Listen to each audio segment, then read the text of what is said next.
యోబు గ్రంథంలో మీకు ఒక మాట చూపిస్తాను, చదవండి. 37వ అధ్యాయం 5వ వాక్యాన్ని చదవండి.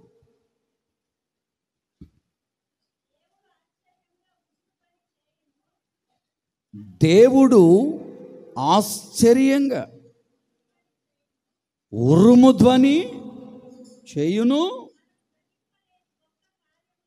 ఏంటంట? మీ ఊహకు అందుద్దా? చెప్పండి, మీ ఊహకు అందుతాయా?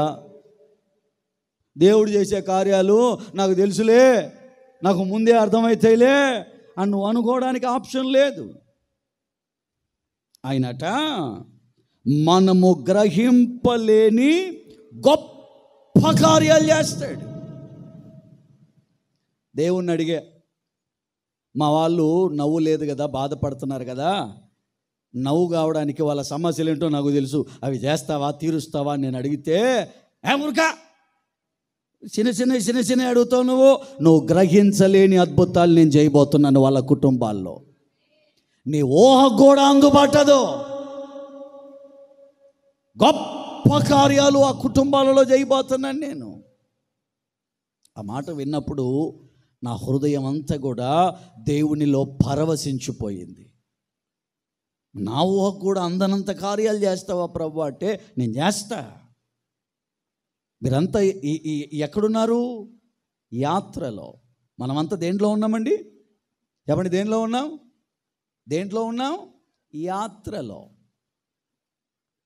భూలోకంలో నుండి పరలోకానికి వెళ్ళే ఈ యాత్ర మార్గంలో మనం ఉన్నాం.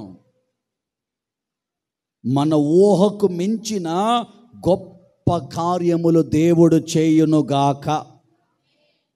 యేసు ప్రభు ఆయన బ్రతుకున్న రోజుల్లో, ఈ భూమి మీద సువార్త చెబుతున్న రోజుల్లో చాలా గ్రామాలు తిరిగాడు ఆయన.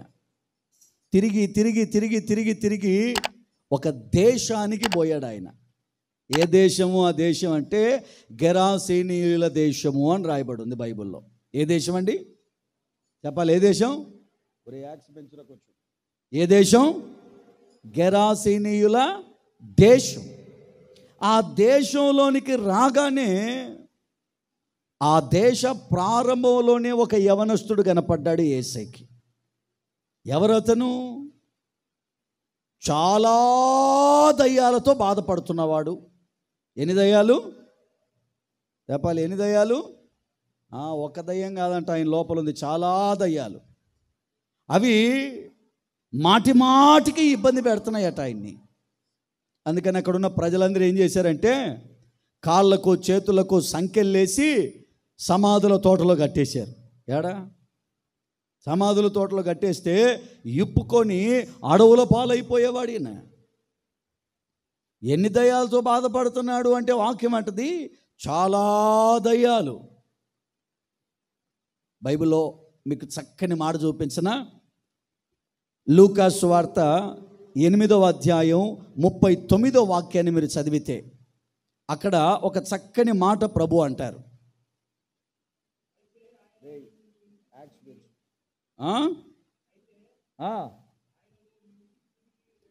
నీ ఇంటికి తిరిగి వెళ్ళి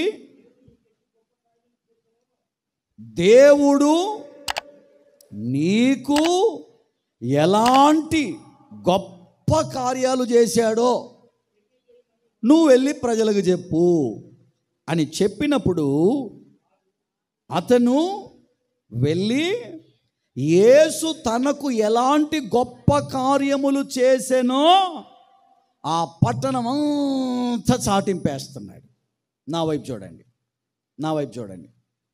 ఏ కార్యం చేశాడు ఈ యవనస్తునికి దేవుడు? చెప్పండి, ఏ కార్యం చేశాడు? చెప్పాలా, ఏ కార్యం? గొప్ప కార్యం అతని జీవితంలో చేశాడా? నేను మిమ్మల్ని అప్పుడు మాట అడుగుతా, అయ్యగారు ఏమైనా బాప్తిసం పొందాడా? చూడండి, బాప్తిసం పొందాడా? అయ్యగారు ఏమన్నా ప్రభు బలకు వచ్చాడా? ఏమన్నా? అయ్యగారు ఏమన్నా యేసు ప్రభు గురించి తెలుసుకున్నాడా? లేకపోతే అయ్యగారు ఏమన్నా యేసయ్య బంధువుల కుటుంబాలు ఏమన్నా పుట్టాడా? ఎవరతను? అప్పటికే దయ్యముల చేత పీడించబడుతున్నటువంటి వాడు. అతని విషయములోనే యేసు ప్రభు అంత గొప్ప కార్యాలు చేస్తే 24 గంటలు యేసు యేసు యేసు యేసు అని ఊపిరితో బతుకుతున్న మనకు జైడా? దేవునికి స్తోత్రం. ఎవడి గట్టిగా హల్లెలూయా.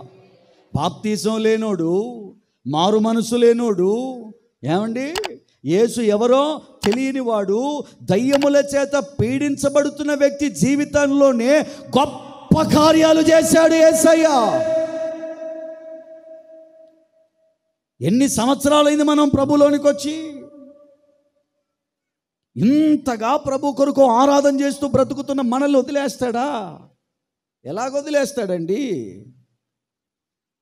ఏ విశ్వాసి కుటుంబాన్ని కూడా యేసు ప్రభు విడిచిపెట్టడు.